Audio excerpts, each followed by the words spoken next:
بسم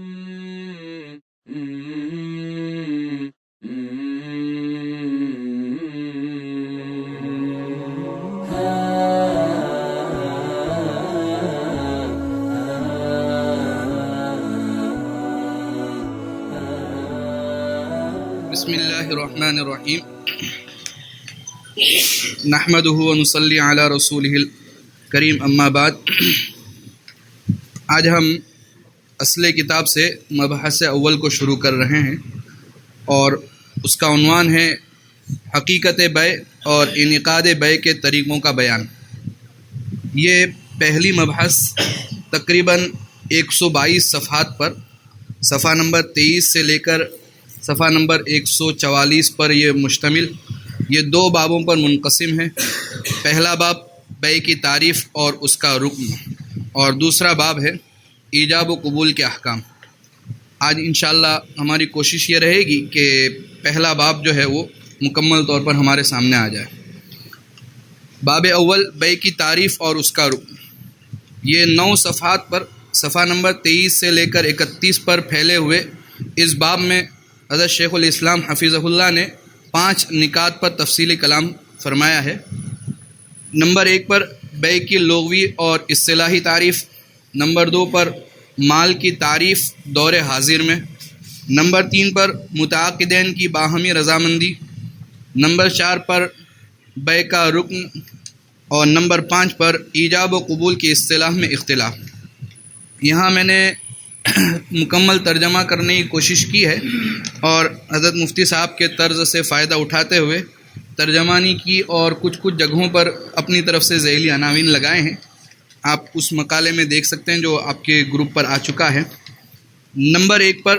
بیع کی لغوی اور اصطلاحی تعریف۔ بیع و شراء کا اطلاق لغت میں ہر قسم کے مبادلے پر ہوتا ہے، خواہ وہ مبادلہ مال کا مال کے عوض میں ہو یا غیر مال کے عوض میں ہو۔ اسی وجہ سے درر الحکام شرح مجلۃ الاحکام میں علامہ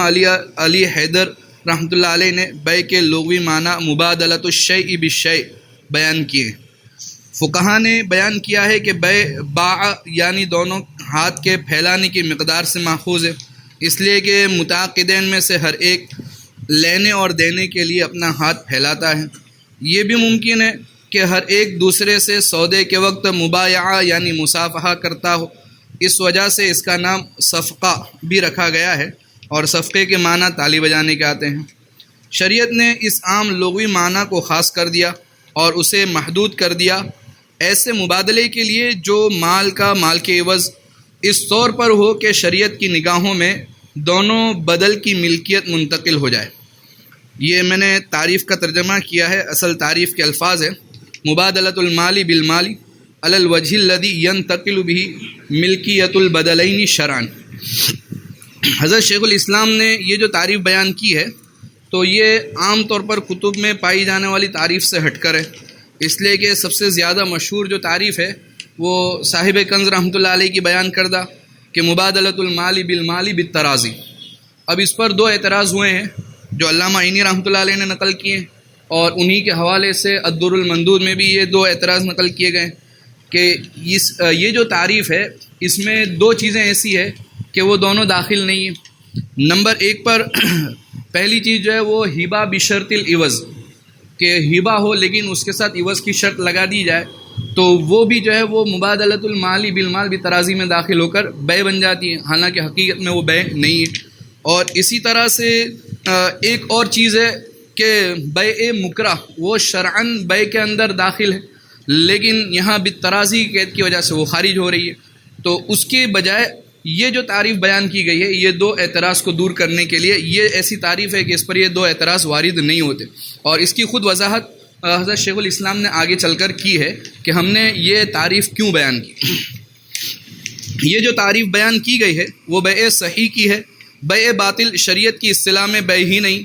اس پر لفظ بیع کا اطلاق صرف لغوی معنی کے اعتبار سے ہوتا ہے۔ بیع فاسد بیع کی تعریف میں داخل ہے، اس لیے کہ بعض فقہا کے ہاں بیع فاسد سے بھی بعض احکام شرعاً ثابت ہوتے ہیں۔ حنفیہ اسی کے قائل ہیں، مثلا قبضے کے بعد مبیع کی ملکیت کا بائع کی جانب منتقل ہونا، اگرچہ ملک خبیث کے طور پر ہو، اور ملک کے بعض احکام کا ثابت ہونا، مثلا مشتری کے لیے اس کو آگے مشتری سے آگے بے کا نافذ ہونا. انشاءاللہ اس پر تفصیلی کلام آگے آئے گا.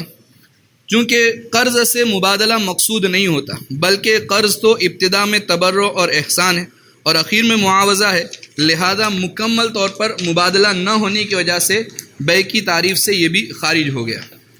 اب اس کے بعد ایک اہم ترین بحث یہاں پر ذکر کی ہے اور کافی تفصیلی ہے کہ مال کی تعریف کیا ہے، اور عصری تطبیقات کے اعتبار سے یہ ایک اہم ترین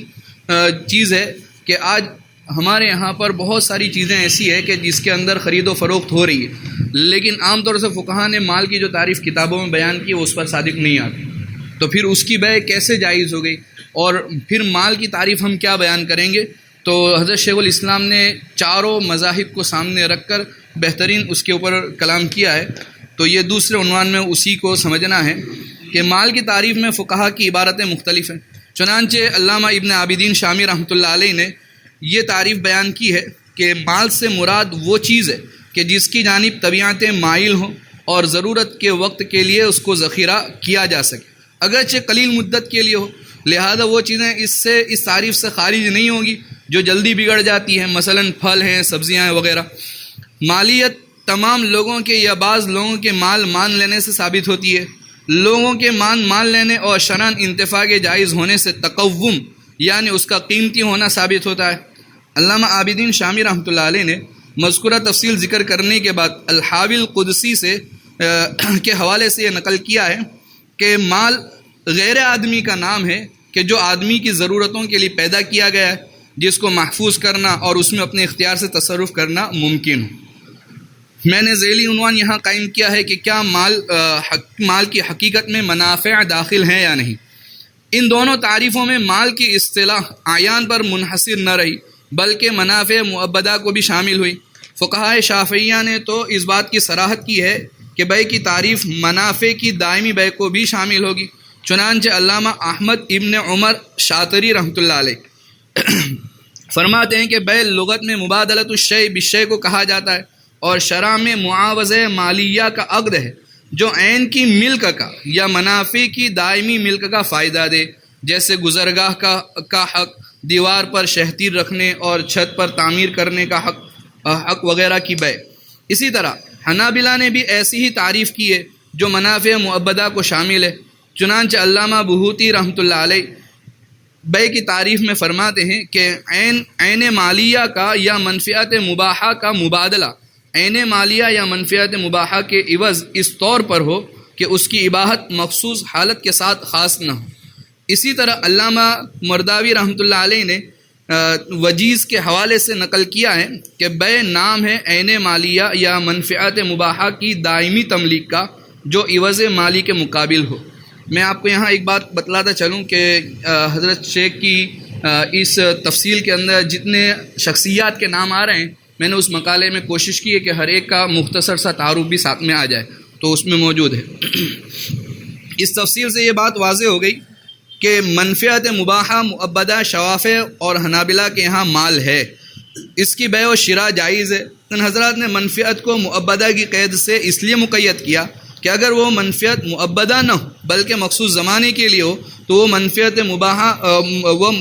مباح کی گئی ہو تو اجارے کا وہ محل ہے نہ کہ بے کا. اگر وہ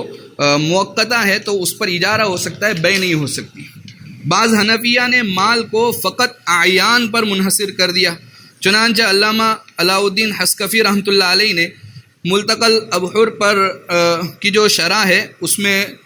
لکھا ہے کہ مال سے مراد عین ہے جس میں تنافس اور تفاخر ہوتا ہو. مال کی تعریف میں اعیان پر انحصار کی یہ صراحت علامہ حسکفی رحمۃ اللہ علیہ کے علاوہ کسی اور سے اتنی وضاحت کے ساتھ نہیں پائی جاتی. البتہ فقہائے حنفیہ خصوصاً متاخرین کے کلام سے یہ بات مستنبط کی جا سکتی ہے کہ ان فقہا کے یہاں مال کی تعریف میں اعیان کی قید ملحوظ ہے. اسی وجہ سے شیخ مصطفیٰ الزرقہ رحمۃ اللہ علیہ نے مال کی ان تعریفات پر نقد کیا اور ان تعریفات کے بدل میں یہ تعریف ذکر کی ہے کہ مال ہر وہ عین ہے جو لوگوں کے درمیان خلقی طور پر قیمتی ہو یعنی قیمت والی ہو. لیکن حنفیہ کی بعض فروعات سے معلوم ہوتا ہے کہ حنفیہ نے اعیان سے متعلق بعض منافع کی بے کو جائز قرار دیا ہے، جیسے حق مرور اسے مال ہونے میں اعیان کے ساتھ لاحق کر دیا۔ مبیع کی شروط کے بیان میں انشاءاللہ اس کی مزید تفصیل آئے گی۔ مالکیہ کے ہاں بیع کی مشہور تعریف وہ ہے جو ابن عرفہ رحمۃ اللہ علیہ نے بیان کی طرف منسوب ہے۔ وہ تعریف یہ ہے کہ وہ عقد معاوضہ ہے جو نہ منافع پر ہو اور نہ حصول لذت کے لیے ہو، لہذا اس قید سے نکاح خارج ہو گیا، اس لیے کہ وہ حصول لذت کے لیے ہوتا ہے، اور اس تعریف سے اجارہ اور کرا بھی خارج ہو گئے، اس لیے کہ وہ دونوں منافع پر ہونے والے عقد ہیں۔ اس تعریف سے اگرچہ منافع محل عقد ہونے سے خارج ہو گئے، لیکن ظاہر یہی ہے کہ ان کا ارادہ منافع غیر معبدہ کے اخراج کا ہے تاکہ تعریف سے اجارہ اور کرا نکل جائے۔ فقہائے مالکیہ میں سے بہت سو نے منافع معبدہ کی بیع کو جائز قرار دیا ہے، مثلا حق تعلی، دیوار پر شہتی رکھنے کا حق، حق شرب وغیرہ۔ ان فروعات سے ظاہر ہے کہ مالکیہ نے بعض منافع معبدہ اور حقوق کو اس مال میں داخل مانا ہے جس کی بیع و شراء جائز ہے۔ مال کی حقیقت شریعت کی نظر میں حقیقت یہ ہے کہ قرآن کریم میں اور سنت نبویہ میں کوئی ایسی صراحت موجود نہیں ہے کہ جو مال کی تحدید کرنے والی ہو یا باریک اوصاف کے ذریعے تعریف بیان کرتی ہو۔ شریعت نے مال کی حقیقت کو لوگوں کی سمجھ اور عرف پر چھوڑ دیا ہے۔ اسی وجہ سے علامہ شامی رحمۃ اللہ علیہ نے فرمایا کہ مالیت ثابت ہوتی ہے تمام لوگوں کے یا بعض لوگوں کے مال مان لینے سے، لہذا جو چیز لوگوں کے درمیان عام طور پر مال کے طور پر معروف ہو وہ مال ہے۔ ہاں اگر شریعت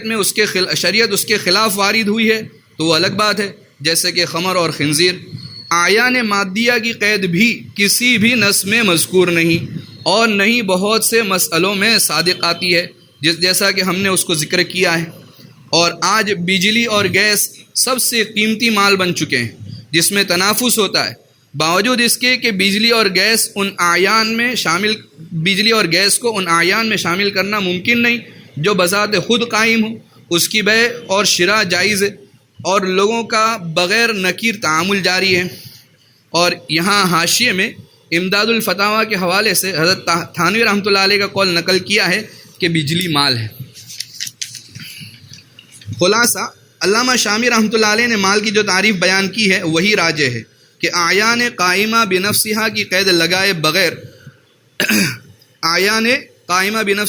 لگائے بغیر جو چیز عین نہ ہو تو وہ محض اس بنیاد پر کہ وہ عین نہیں ہے بیع کے عدم جواز کا حکم نہیں لگایا جا سکتا جب تک کوئی اور معنی وجود میں نہ آ جائے۔ علامہ شامی رحمۃ اللہ علیہ کی بیان کردہ تعریف میں ما یمیل الیہ الطبع سے مراد وہ اشیاء ہیں جو قابل انتفاع ہوں، اور جو قابل انتفاع نہیں تو وہ مال نہیں، اور بیع و شراء کا محل ہونا بھی جائز نہیں۔ متعاقدین کی باہمی رضامندی، یہ تیسرے نمبر کا عنوان ہے۔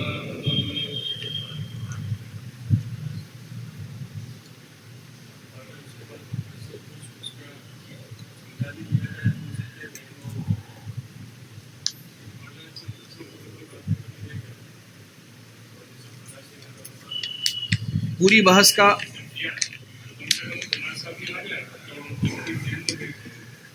خلاصہ کلام یہ ہے کہ احناف کی کتابوں کے اندر یہ صراحت مل جاتی ہے کہ مال یہ وہی چیزیں ہیں کہ جو اعیان سے تعلق رکھتی ہیں، اور منافع معبدہ کو انہوں نے مال میں شامل نہیں کیا عام طور جیسے علامہ حسکفی رحمۃ اللہ علیہ کے حوالے سے نقل کیا۔ لیکن مذاہب ثلاثہ کے اندر اس بات کی صراحت ملتی ہے کہ انہوں نے اعیان کے ساتھ منافع معبدہ کو بھی شامل کیا ہے۔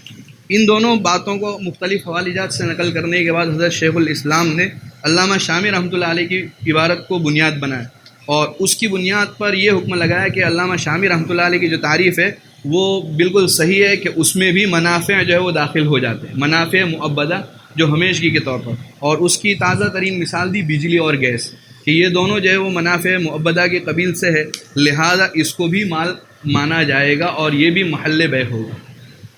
یہ خلاصہ متعاقدین کی باہمی رضامندی، یہ تیسرا اہم نقطہ ہے کہ بیع کے شرائط صحت میں ایک شرط یہ ہے کہ بائع اور مشتری دونوں کی رضامندی سے منعقد ہو۔ اس کی دلیل اللہ سبحانہ و تعالیٰ کا یہ فرمان کہ یا ایھا الذین آمنوا لا تأکلوا اموالکم بینکم بالباطل الا ان تکون تجارۃ عن تراض منکم، اس کا ترجمہ اے ایمان والو آپس میں ناحق طریقے پر ایک دوسرے کا مال نہ کھاؤ سوائے اس کے کہ وہ آپسی رضامندی سے تجارت ہو۔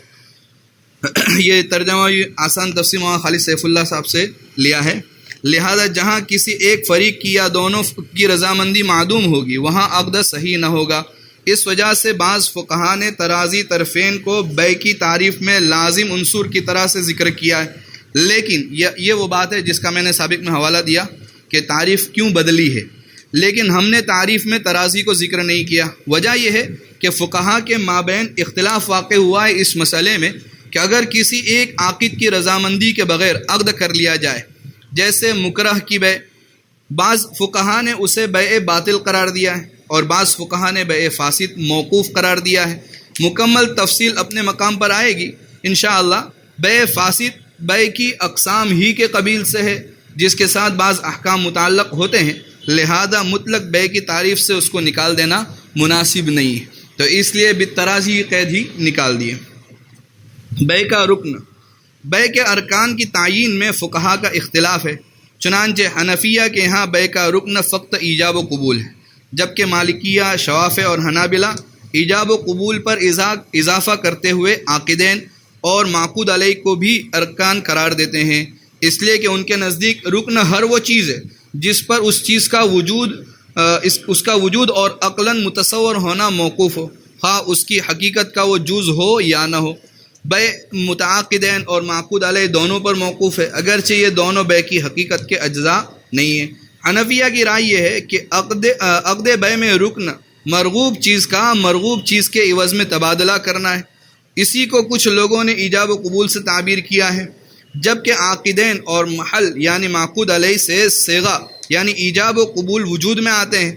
وہ خود ارکان نہیں ہے، اس لیے کہ صیغے کے علاوہ کوئی چیز بیع کی حقیقت میں داخل نہیں، اگرچہ اس پر بیع کا وجود موقوف ہو، لیکن اس اختلاف کا اثر احکام پر مرتب نہیں ہوتا، اس لیے کہ تمام فقہا اس بات پر متفق ہیں کہ بیع متعاقدین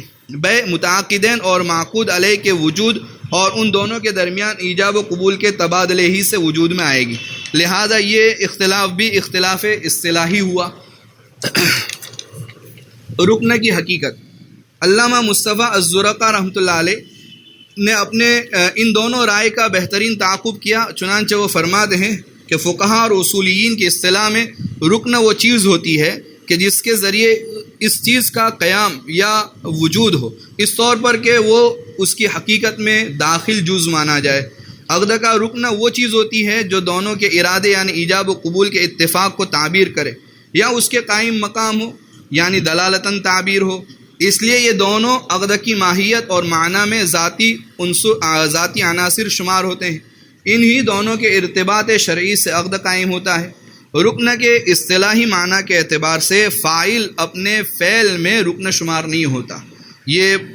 بہت اہم ترین جملہ ہے کہ رکن کے اصطلاحی جو معنی ذکر کیے ہیں اس کے اعتبار سے فاعل یعنی خود اس ایجاب و قبول کو نقل کرنے والا وہ خود رکن شمار نہیں ہوتا، اس لیے کہ فعل کی ماہیت اور معنی میں فاعل جزو ذاتی نہیں، اگرچہ ہر فعل کے لیے فاعل کا ہونا لازم ہے۔ معلوم ہوا کہ عاقدین کو رکن قرار نہیں دیا جا سکتا، لیکن بعض فقہا نے مثلا امام غزالی رحمۃ اللہ علیہ نے عقد میں عاقد کو بھی رکن شمار کیا ہے، اس اعتبار سے کہ عاقد عقد کی تکوین میں ایک بنیادی جانب ہے۔ یہ امام غزالی رحمۃ اللہ علیہ کی طرف سے تسمیہ میں تساہل ہے، تحقیق وہی ہے جو ہم نے بیان کی کہ عاقدین اور محل یعنی معقود علیہ کو عقد کے قائم کرنے والے تو قرار دیا جا سکتا ہے،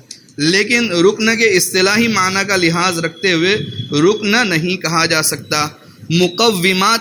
ارکان سے عام ہوتے ہیں، اس لیے کہ مقومات ہر اس چیز کو شامل ہوں گے کہ جس کے بغیر عقد کا وجود فعلاً ممکن نہ ہو، خواہ وہ رکن ہو یا عاقد ہو یا محل ہو۔ نمبر 5، ایجاب و قبول کی اصطلاح میں اختلاف۔ رکن کی تعیین کی طرح سے ایجاب و قبول کی تعریف میں مذاہب فقہیہ کی اصطلاحات بھی مختلف ہیں، چنانچہ مذاہب ثلاثہ شافعیہ، مالکیہ اور حنابلہ کا مسلک یہ ہے کہ ایجاب کی اصطلاح بائع کے کلام کے ساتھ اور قبول کی اصطلاح مشتری کے کلام کے ساتھ خاص ہے۔ حنفیہ کے یہاں ایجاب وہ پہلا کلام ہے جو دوسرے پر عقد کرنے کی غرض سے پیش کیا جائے، خواہ وہ بائع کی جانب سے ہو یا مشتری کی جانب سے ہو۔ اگر مشتری ابتدا کرتے ہوئے کہے کہ میں نے تجھ سے فلاں چیز اتنے روپے میں خریدی تو یہ ایجاب ہے، اور بائع کا جواب کہ قبول ہے کہنا یا بیچی یہ کہنا قبول ہے۔ علامہ ابن حمام رحمۃ اللہ علیہ فرماتے ہیں کہ ایجاب لغت میں اس بات کو کہا جاتا ہے، خواہ وہ کسی بھی چیز کے لیے ہو۔ یہاں مراد اولاً واقع ہونے والا وہ خاص فعل ہے کہ جو رضامندی پر دلالت کرے، خواہ بائع کی جانب سے واقع ہو جیسے کہ اس نے کہا کہ میں نے بیچا، یا مشتری کی جانب سے واقع ہو، مثلا مشتری ابتدا کرتے ہوئے کہے کہ میں نے تجھ سے یہ چیز 1000 میں خریدی۔ اور قبول وہ فعل ثانی ہے، حقیقتاً تو دونوں ہی ایجاب بمعنی اثبات ہے، لیکن اثبات ثانی اثبات اول سے ممتاز کرنے کے لیے قبول کے نام سے موسوم کر دیا گیا، اس لیے کہ اثبات ثانی سے فعل اول پر رضا اور قبول حاصل ہو جاتا ہے۔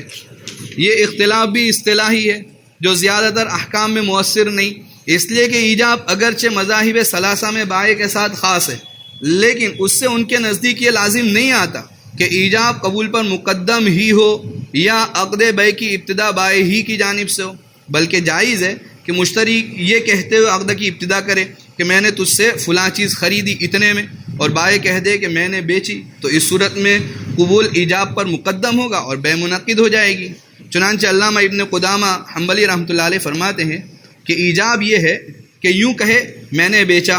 تجھے مالک بنایا، یا کوئی ایسا لفظ جو ان دونوں پر دلالت کرتا ہو، اور قبول یہ ہے کہ یوں کہے کہ میں نے خریدا یا قبول کیا، یا ان کے معنی کوئی اور کلمہ کہے۔ بس اگر ایجاب پر قبول کو لفظ ماضی کے ذریعے مقدم کیا، مثلا میں نے تجھ سے خریدا، تو جواب میں دوسرے نے کہا میں نے بیچا، تو یہ بیع صحیح ہوگی، اس لیے کہ ایجاب و قبول دونوں اس طور پر پائے جائیں کہ اس کے ذریعے متعاقدین کی رضامندی پر دلالت ہو رہی ہو، تو بیع ایسے ہی صحیح ہوگی جیسے کہ ایجاب کو مقدم کیا ہو۔ لفظ کے مدلول کی طرف دیکھا جائے تو حنفیہ کی اصطلاح صحیح معلوم ہوتی ہے، اس لیے کہ لفظ قبول اس بات کا مقتضی ہے کہ وہ کسی سابقہ چیز کا قبول بنے، بس اگر ایجاب مقدم نہ ہو تو اس پر لفظ قبول کا اطلاق کیوں کر کیا جا سکتا ہے؟ کیسے اسے ایسی چیز کے متعلق قبول سمجھا جا سکتا ہے جو اب تک وجود میں نہ آئی ہو؟ اسی وجہ سے معاصر عرف احناف کی اصطلاح پر جاری ہے،